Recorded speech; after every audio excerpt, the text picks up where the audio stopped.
Okay. Yeah. So thank you so much for being here with us this afternoon with Swati and me while we talk about the CSR strategy and some of the new share Swati's experience in the CSR world. I see a lot of experience in senior people joining this webinar. And we would love to also hear your views and your point of views. And we'd love some interaction with, if you would like to ask some questions with Swati. And yeah, so I look forward to a very fruitful 1 hour that we're going to be spending together now. We will start because it's already 2 minutes in the thing, and we will, my colleagues Chaitanya and Darren will include people as and when they log in. So I'd like to start this afternoon by introducing Swati. And it's our privilege, Swati, that you could spend this afternoon with us and share your deep experience in the CSR world. For all our all our participants in this webinar, I'd love to share Swati's background. Now, Swati comes with more than 2 decades of experience and is a result-oriented leader in corporate social responsibility and employee volunteering. Yeah, she is currently the senior general manager CSR at the Mahindra Group, and she leads the group's flagship child education program. You might have heard of it, called Nanhi Kali. She also oversees grant management and drives volunteering and other employee engagement initiatives across Mahindra Group companies. So, as you can see, she comes with an immense 360-degree experience of in the CSR ecosystem. Yeah, and not only do that for Mahindra Group, but she's also the group business excellence framework. She steers the group business excellence framework. This is something. This is something particular to Mahindra, where all the Mahindra companies are audited internally for business excellence. So it's a very high standard of governance and business excellence that Mahindra follows, and she steers the CSR assessment for that particular framework. And typically, because this gives her so much of an insight of what is happening in the CSR activities, projects, developments, she also advises the group Mahindra Group companies on effective CSR management systems and best practices. She brings extensive expertise in CSR strategy, stakeholder engagement, and donor intelligence, and of course, on social impact measurement. So one of the things that makes Swati such a holistic experience in CSR is also the fact that she comes from a diverse educational background. She's a chemical engineer by education, and she also holds a marketing master's degree in international marketing from the Delhi School of Economics. And for all of you here who are here and who have been a part of our conversation before, I think this coming from a different educational background and applying those type of skills in the CSR ecosystem is what we see as being the most richest way of contributing, rather than being very single-minded about a particular education background. I find that people coming from very diverse backgrounds are the ones who manage to do the most in the CSR world. Yeah. So with this introduction of Swati, I would like to pass on the mic to Mike. I'm sorry, pass on the stage to Swati and get her views on some of the questions that we are posing for her. So Swati, welcome to the talk again, and I would love to hear from you how the CSR ecosystem is evolving from a corporate lens. What do you see? Like, you have a vision, you have a lens which looks into the corporate Mahindras as well as the other corporates that you're interacting with. So how is the CSR ecosystem evolving according to your experience? So thank you, Josna, and hi everyone. Thank you for giving me this platform to kind of talk about some of my experiences. And thank you for sharing these questions, because then I could put my mind to it and just think a little and give it a format in terms of how I wanted to bring those points to light. So Sure. thank you, Josna. This particular one, I would like to divide it into two parts. And I will say that one, as you mentioned, as how as a CSR professional, I have been observing things, whether it has been within the group or outside because of the association with Project Nanikali, or and the second part being how it is with the Mahindra Group. Okay, so when we talk about how this landscape is evolving, I will just say that from what it was in 13 and 14 as a regulatory obligation, it was seen by many as a regulatory obligation, actually is now in a decade's time, the discussion is on legacy building and long-term value creation. And that's quite a bit of change in the last 10 years. Now, companies want to be remembered as CSR. They really want through their CSR work to be remembered as it is becoming central to their identity. This is one opportunity where they can extend what they're doing in businesses, and those values they can extend to the communities. So that's one thing I would certainly say is very clear that there is a change there. Then, of course, compliance driven spending is being spoken about into becoming a catalytic capital, which is a huge big change, because this means that companies are interested in piloting certain models. Okay, they are looking into some innovation which can be brought in, okay, with this money, and how to co-create solution, because this some of the problems that the country face are huge, and unless until it is tested, it will be difficult to implement it at larger scale. So this is another change that when the discussions are happening at various forums is what I have observed. Uh, then I would say that there's also a realization from what it was in 13 and 14 to now, that staying put with the cause is important. It is important that uh, you know the change, it is understood that the change doesn't happen overnight. Okay, it wouldn't be like you're invested for a year, you change the cause, and then next time you expect that, okay, fine, there is a lot of change in the parameters that you were seeking change for. That doesn't happen. So there's a realization that you should be with the cause at least for 5 years, if not 2 years, at least for 5 years. Okay, because 2 years is still not enough. Okay, it takes a decade to see the kind of transformation that we want to see for the various causes. So that's also a debate and a thinking that we should stay with the causes and be there till the change can be seen. Then I would say that there is enhanced M&E framework and accountability which has come in for the projects, which again may not have been like when the rules were rolled out in 13 and 14. So monitoring and evaluation framework, accountability, transparency, and evidence-based decision making. Okay, is this working for us or not? Revisiting what has been done. Okay, if it is working, fine, you stay put with it. If it doesn't, do we need to think again? Do we need to redesign? Okay, and come back. So these are the things I feel has particularly happened in terms of the change that we have seen since the rules have been rolled out in 13 and 14. With Mahindra, I would say that, our purpose has always been to drive positive change in the lives of our communities, and we believe only when we enable them to rise is when we rise. Okay, that this is how it has been since the company has come into being in 1940s. It has always been a socially responsible corporation since its inception, going beyond the legal and statutory requirements to make reasonable investment in the community.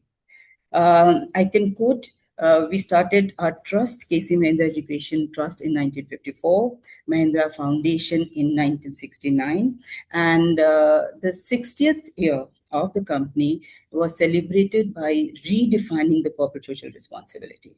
So it was decided that 1% PAT would be used for various CSR initiatives.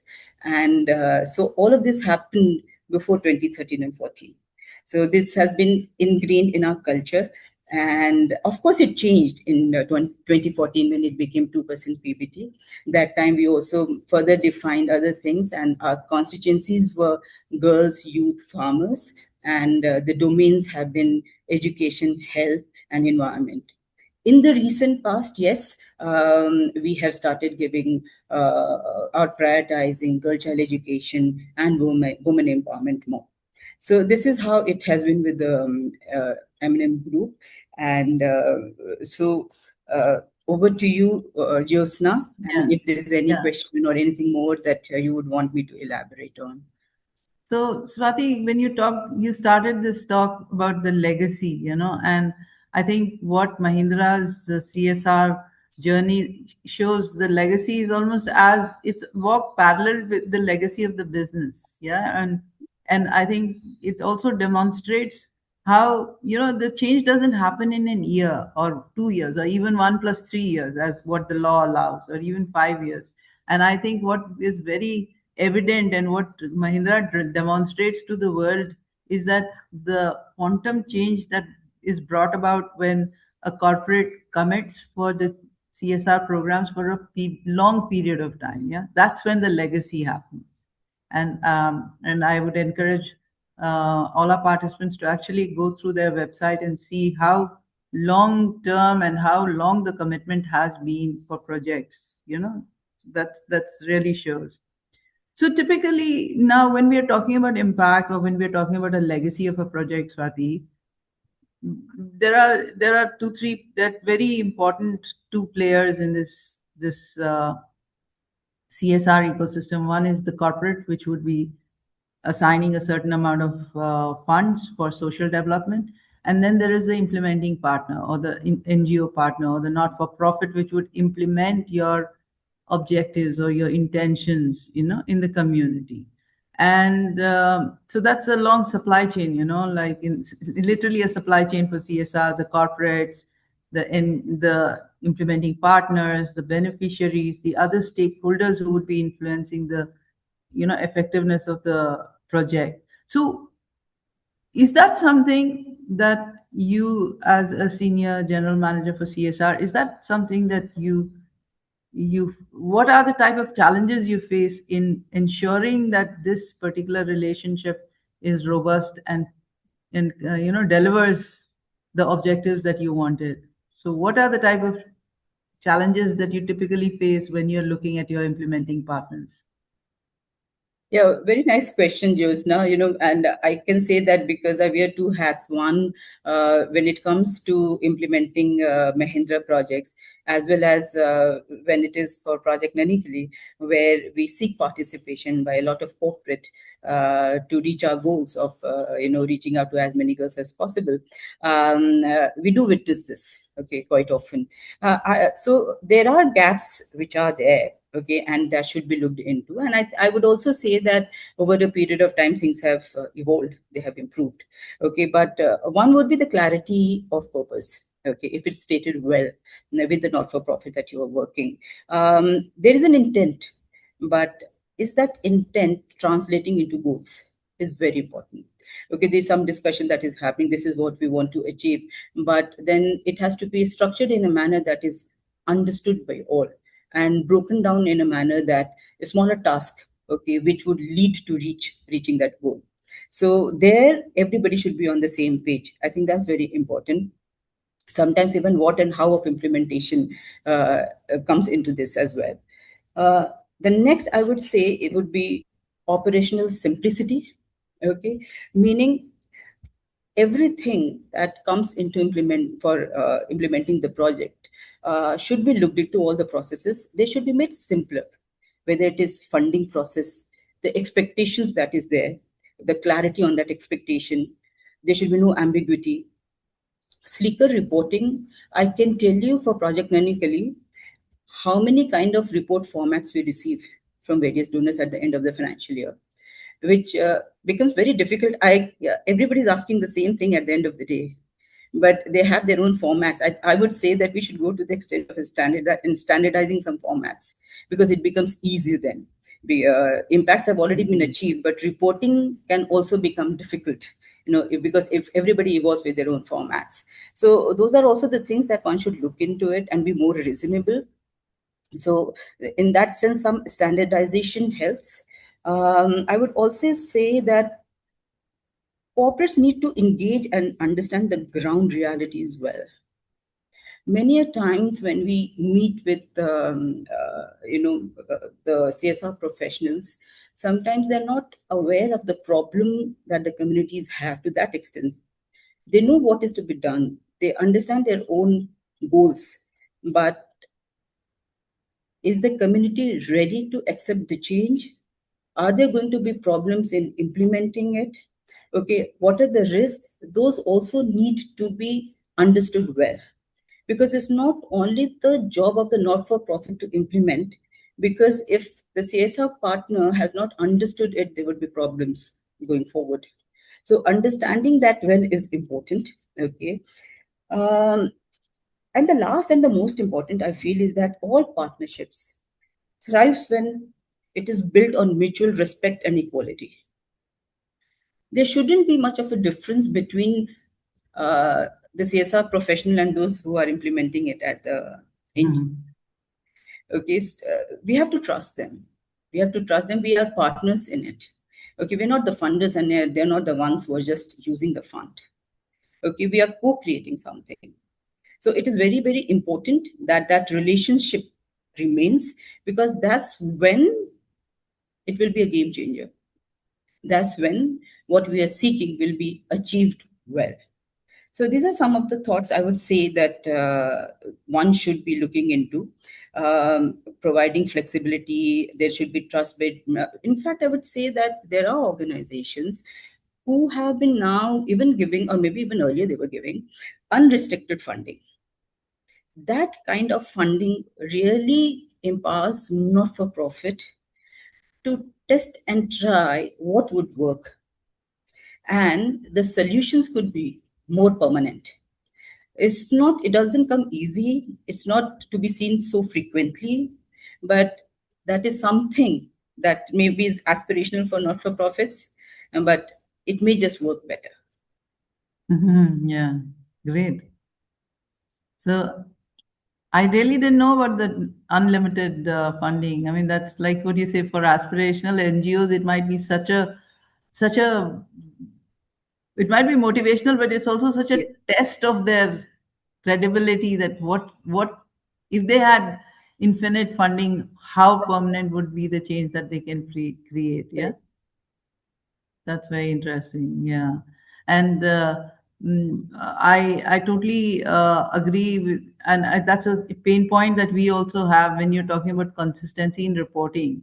I think that's where there's such a gap between the language that an implementing partner speaks, which might be very very focused on the report and the project and the numbers and all, but also might not understand what the corporate wants to, the audience that the corporate is looking at, in terms Correct. of, yeah. So that's something, and that's a huge learning there. But I feel with the AI coming into the scene with a lot more consistency being available for everybody, as a skill, I think that's something that we might see the challenge becoming better and better solved. Yeah.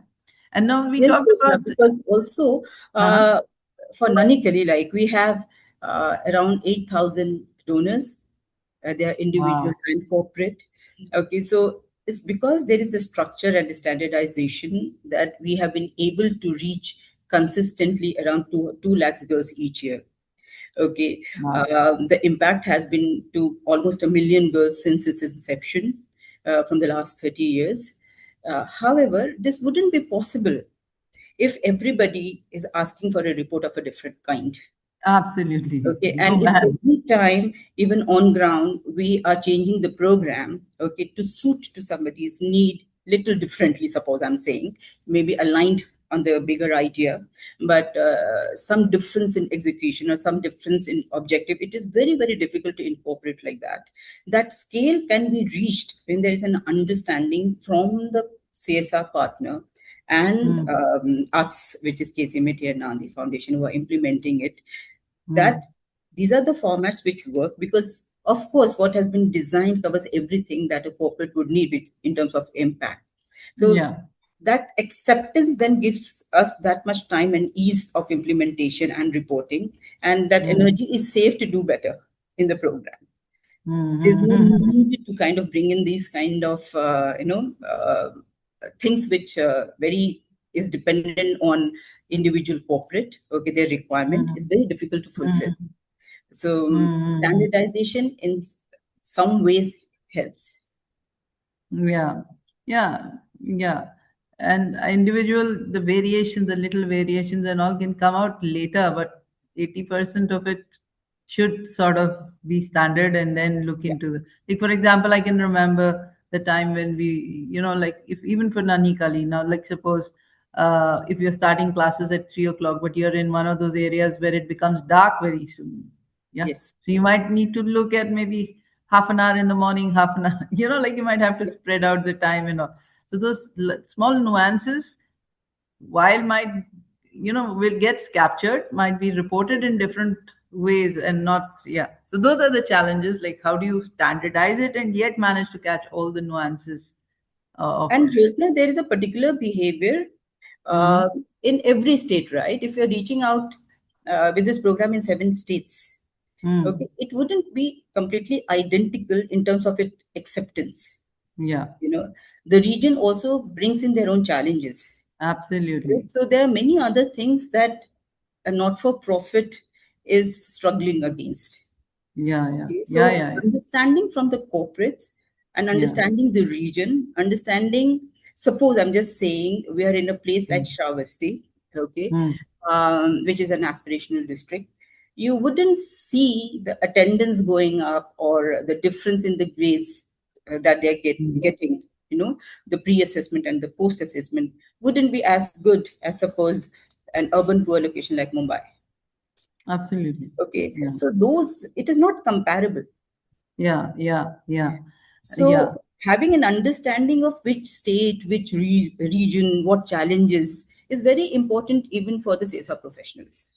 No, no, very right.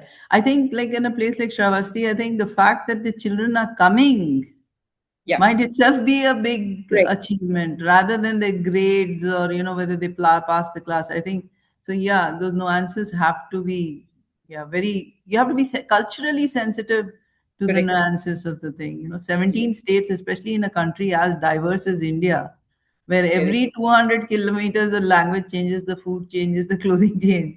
Trying to, one True. size fits all will not, and that's I understand is a brilliant challenge, but a good challenge to solve.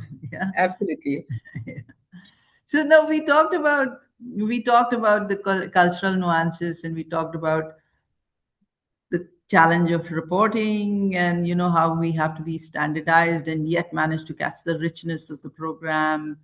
And so is this something what your board expects now? Like, I know that you face the board also, like you give a lot of, a lot of what you do is read by the board. So what is it that the boards are expecting from the CSR projects that you do?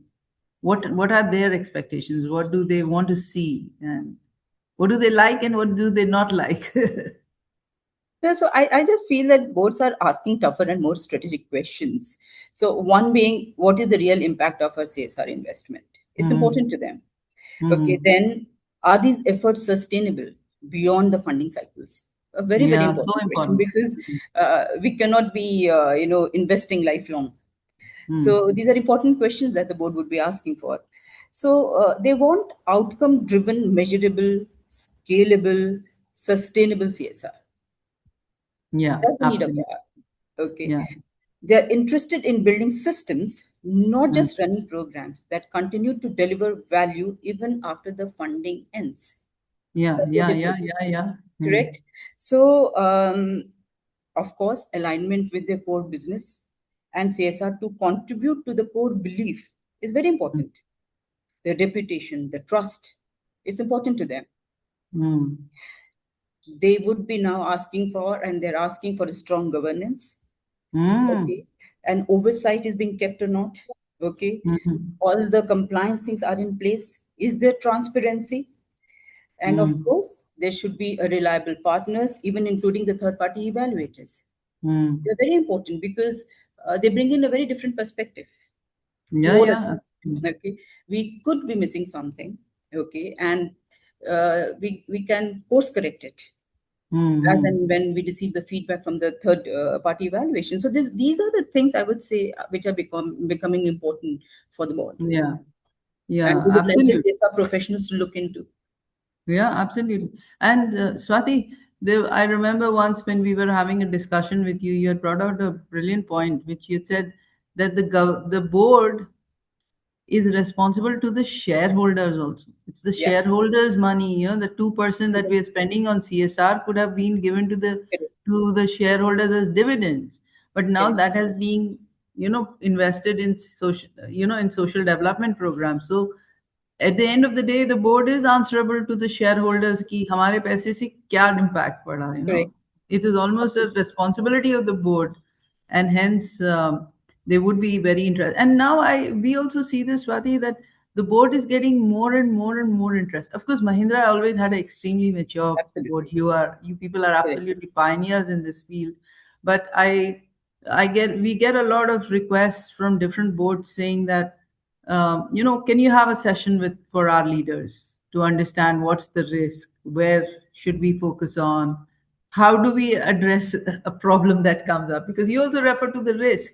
What happens that if you've invested some things on an NPO and for XYZ reason the the program couldn't be delivered for whatever genuine reasons? So what's the risk, and what does the board tell the shareholder? कि भाई, ये नहीं हुआ. correct. Yeah. Absolutely, you're so right, Jyotsna. Yeah. So especially a position like yours becomes crucial because it's the link between the not-for-profit and the board. So you have to explain to them, to the not-for-profit also, like the risks that would you would be facing. Absolutely, Yeah. absolutely. No, you're Yeah. absolutely correct. It is a very, very important link. Yeah, the communication and Yes, the board getting more but I also feel this, that since the board is getting more mature and very, like you said, clarity of purpose, that's the word that you had used. When the board says that this is the reason why I'm investing, the type of funds, the type of programs that you people start, like your Nani Kali program, Haryali correct, program, being examples of what the commitment of the board for a program which is doing well comes up, because I think they see the good that's happening. And absolutely. yeah, and especially for all the NGO partners who are here listening to this webinar, I think that's a very great point to take away, that when the board feels confidence, there is much more support for the project that you're doing. Yeah, more Correct. long term project. It's not 1 plus 2 years or 1 plus 3 years.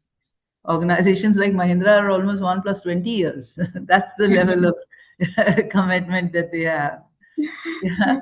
And it's also very nice to see that, like for Project Nanikali, we have more than 200 corporates joining hands to scale the My God. program. Okay, it is one of the problem which if addressed helps in nation building, right? Okay, but Hmm. so many believing in it, and so many trusting the process, and so many being engaged with the program for apart from in the group I'm talking about for 18 years, 20 years. My God. Brilliant. So, and Beautiful to that's when know the that. transformation happens. They have seen for a girl's education cycle completely from class 1 to 10th. There are corporates who have seen the change, in them from class 1 to class 10. They have been invested for 10 years. Okay, so and that's And when the change happens. and that's when the change happens. It's after the 10th that the change really happens. Yes, Yeah. No, not only in the behavioral from 1 to 10th, but correct. the fact that they stuck on for 10, that entire person's life has changed. And it's good Exactly. to see that also, Yeah, as a, if I were a corporate donor, I would love to see that after what happens after class 10. correct. First to 10th, yes, it's a commitment. I'll stand by you. But after 10th is when the person really becomes, like maybe take a STEM course, continue to study, get ready to join the job, a job. Yeah, that's And that's. that's where our women empowerment program comes into picture. Mm-hmm. So from Project Mm-hmm. Nanikali, then we move to women empowerment, which is our Kabul program. Kabil program. Yes. Yeah, yeah.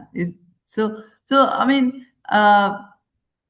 whatever you're comfortable to tell us about, but I literally see the legacy from the young child, young girl child to puberty and through adulthood almost. So you're almost tracking the entire lifespan of, or the important 0 to 24 years is what I remember seeing. Yeah, yeah. Yes. That's good. That shows, that shows a long-term commitment. And so, Swati, we have a lot of people here who are representing very reputable NGOs, and like these are the do-gooders of this world. They're committed, they have high integrity, and they're also very committed. Now, what would be your advice, or what would you like them to take away as being leaders in this space, if they are, or even if they are striving or on the journey to become leaders of this space? What is it that you think you would like them to keep in mind? Because this is not an easy journey to be a leader in. It's so what would your advice be on that? I would say, Jyotsna, thinking like ecosystem builders. Hmm.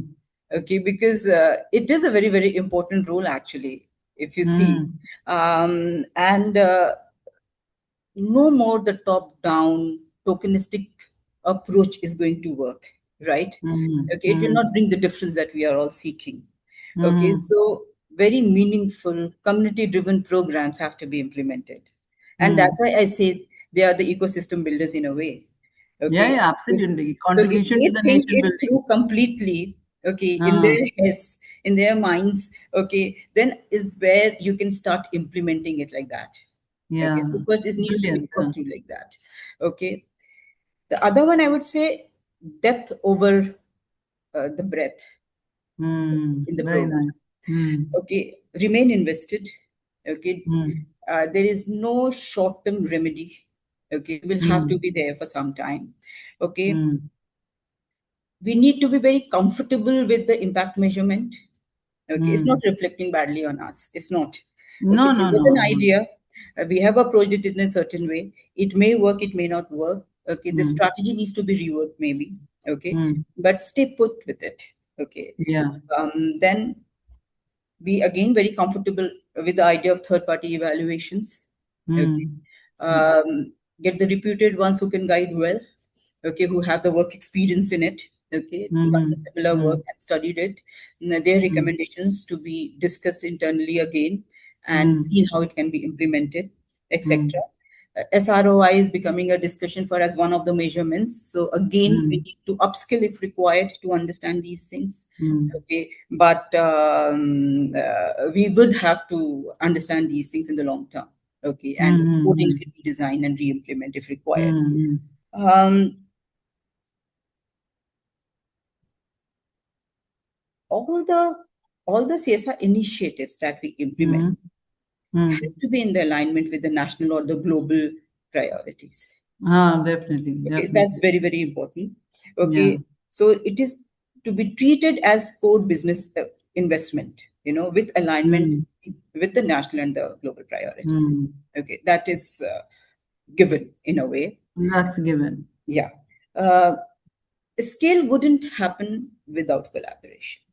So we Collaboration. have to start thinking that how do we collaborate with NGOs, government, and private sector. If the large scale impact is to be seen, collaboration is the word. Partnership is something we all need to get very comfortable with. There is still discussions which happen about corporates not collaborating with other corporates. Okay, Hmm. so maybe the next phase of it would be that. Okay, however, and we have seen instances of NGOs and government and private sector collaborating, that there's still Hmm. many. But there were some discussions in some forum about corporates still not collaborating with other corporates and working together. So those are the things maybe in the years to come we will have to ponder and look into. Uh, You just mentioned about the risk in the last conversation, and I would come to that and just say that maybe map the stakeholder risks. That could also be important. A conversation that I think soon we all will be having. Okay, strengthen grievances redressal. Okay, Ooh, community that's a good engagement one. That's a systems. very important one. Yeah. So I think these are the things which will come into picture, okay, and will Yeah. be thought through. And that's why I say maybe we also need to upskill ourselves in understanding these better, okay, and implementing it, because then it is holistic. Hmm. Okay, then Hmm. we can Hmm. say that we have kind of taken a 360-degree understanding of what may come into picture while implementing the project and addressed it. So Yeah. this is the these are the thoughts which have come to my mind, Josna. I think these should But work. it's really nice, especially like what I take away from what you said was that as if I want to be a leader in this world, in the CSR ecosystem, first of all, I have to acknowledge the fact that I am actually contributing to the national development, like Yeah, what you said. Whatever be the program that I'm doing, it's just not about doing a program in XYZ district for XYZ beneficiaries, but you also have to see how you are a part, how you as a leader are contributing to the nation building. So the leadership in this space is, I mean, I think we have thousands and millions of leaders who, especially for the people who work in this space. But as a leader, what Swati said was that align yourself to what you're contributing as a national development indicator. Yeah, like don't do it in silo. You also see how you're contributing to a larger national nation building. And the other point that you said also, which I see as something absolutely important, is the collaboration. The type of issues that we are looking in the social development world are too huge to be solved by one corporate or one organization, or for that matter, it is not even solved by the government of India, in spite of it yeah, being such a big, such a rich, this thing. And I think correct, the only that so the point that you brought out on collaboration is absolutely most important thing. And collaboration will only happen when people are ready to learn from each other. And that's the third point that you said. We have to constantly upskill ourselves. Yeah. We constantly have to upskill ourselves. And only when I know that when only we can collaborate when we are complementing each other's skill. correct. Yeah, that's when the collaboration will happen. And I think that will be, those are the three lead. So for all you people who are the leaders of this system, or who are striving or walking on the path to be the leaders in the CSR system, I think Swati's inputs are great to take away. Also, So Josna, I'll just add, it is the largest private pool of funds available, and it will become the largest private pool soon in the years to come. So What all the of this is, CSR funding? yes, CSR Oh my funding God. will be the largest private pool of funds that will be available. So using it strategically for nation building is very, very important. Yeah, such a responsibility. If it's the largest pool, and considering that we have so many social issues, be it girl education, be it a gender disparity, be it poverty, be it health, if we don't use this fund well, I think it's a national waste rather than being a national development indicator. Yeah, Correct. yeah. I mean, we've had a lovely conversation, and I know that there are some really brilliant people in the CSR world who are there in listening to us. And we'd like to open this forum for any questions that you might have. My colleague Chaitanya and Darren would sort of help unmute. Shrikant, sir?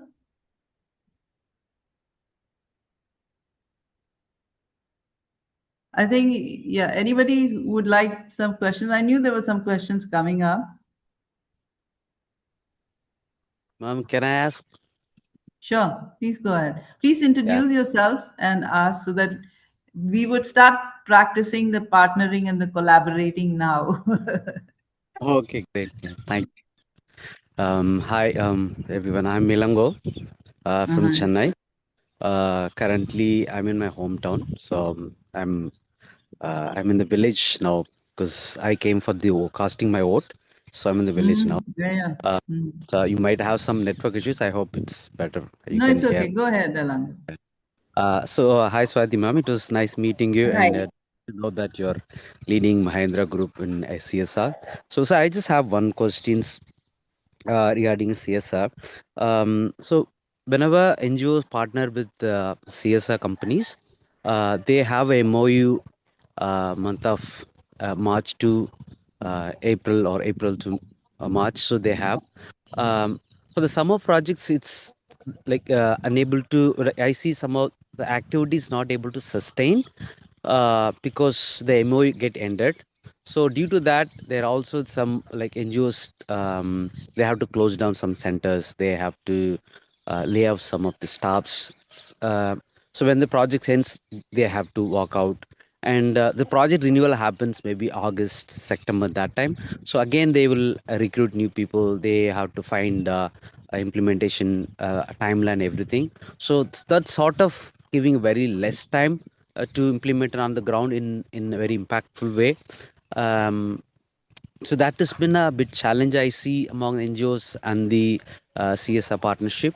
And so my suggestion is it possible to when we sign the MOU, maybe like up to a little month, like 2 month extra, so with the pay, and so that the staff also will be sustained and the project will be sustained. The community also will be sustained. So is there any thoughts on it?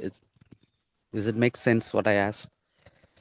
Yeah, it's making sense because, as I said, I wear both the hats, one as CSR professional and one as part of the trust. Okay, where we also raise funds for our project. Okay, you're absolutely right. So there is a gap. Our MOUs also would be April to March. For the financial year, and when the next financial year starts, the continuity could be a problem because the funds are not allocated immediately. Okay, and there is a gap. Okay, so see, there are ways, but it just depends that if the corporate is wants to implement it in that manner. There is a way where you can declare a project as ongoing. Okay, and if it's an ongoing project for 3 years, you can because you can just then keep the money in the unspent CSR account, and in that scenario maybe it's possible for them to continue funding it because and it is a long term MOU too. So but not everybody, not every corporate kind of implement it in that manner. And this is something which I was part of a forum where there were senior people from IICA, which is the corporate arm, CSR arm of Ministry of Corporate Affairs, where they have also acknowledged this. And I have seen companies also trying to be much better than what it used to be when the clarity for the funds used to come in the month of August. I think it is getting preponed. Okay, and they are able to provide it in the first quarter itself. However, maybe still not April and May. So I think there's an effort by all parties, is what I'm trying to say.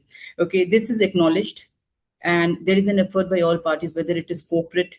And I think even the IICA people, when I heard, are looking into it as how what can be done, because there is a route, but not everybody kind of go for it.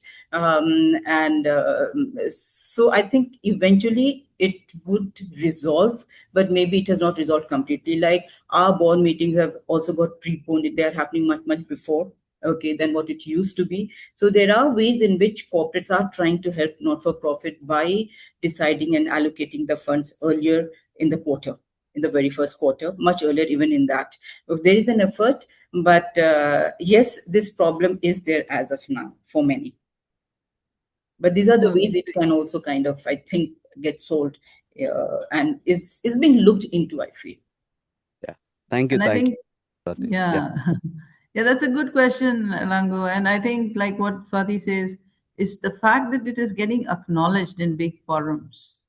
I think itself is, we'll find a solution, ASAP, as rather than not even acknowledging the Yeah. problem. I think that we've made some progress there. Anybody else who would like to ask? Any other questions which you would like to ask, Swati, please?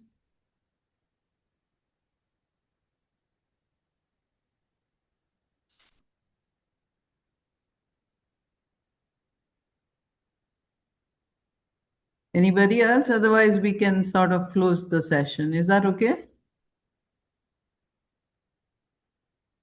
Daryl?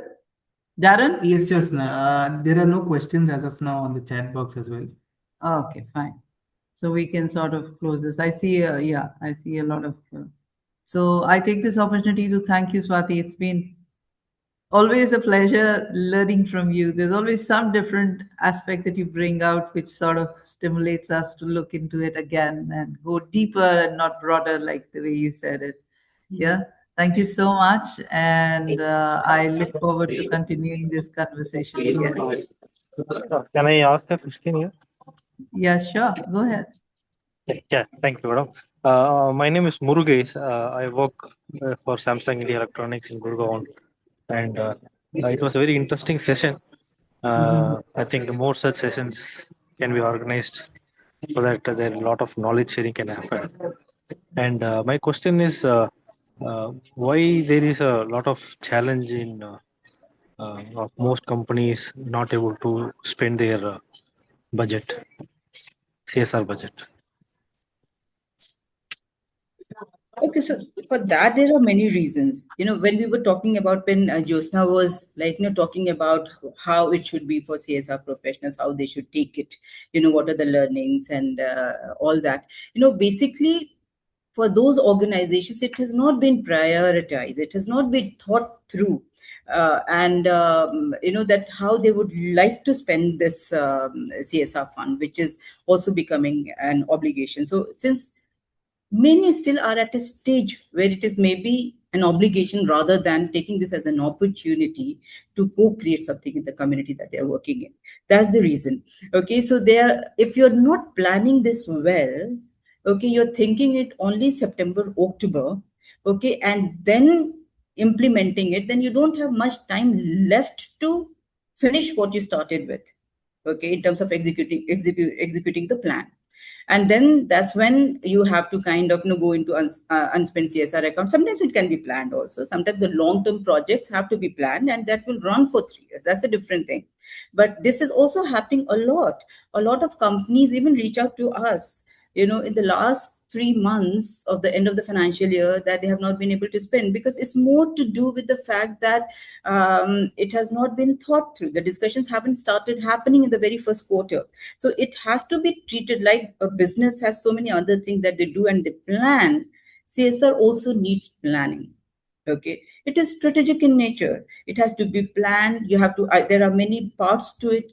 If you want to implement it on your own, you want to implement it with a partner, identifying the partner, being on the same platform, being on the same plane with them, okay, then co-creating the program and implementing it. So that takes time. If it hasn't been thought through even beforehand, then it's a problem finishing and utilizing the CSR funds. That is what is happening. Very right. Very right. Thank you. Thank you. So, Jyotsna, thank you so much. Okay, thank you for inviting me here. Our pleasure. Yeah, no, you made me think. So these are, I mean, these are questions which you think of answers when you're asked. Okay, sometimes it's there with you, but you don't really give it a thought. So, thank you for making that happen, and thank you for revisiting all these discussions because it helps. Okay, because yeah. So, thank you for inviting me to this forum. Thank you so much, I Swati. really And enjoyed it. yeah, we really enjoyed your inputs, and I am sure it's going to be extremely useful to all the people who have been hearing it. Thank you for all of you who spent your afternoon with us, and have a lovely weekend. Thank you. Thank you. And for the attendees, we have a feedback form in the chat box. Please do fill them. We look forward to more sessions like this. Thank you so much. Thank you, Darren. Bye. Thank you so much, Swati. Thank you, Jyotsna. Thank you. It was a wonderful session. Thank you. Thank you, Anna. Thanks.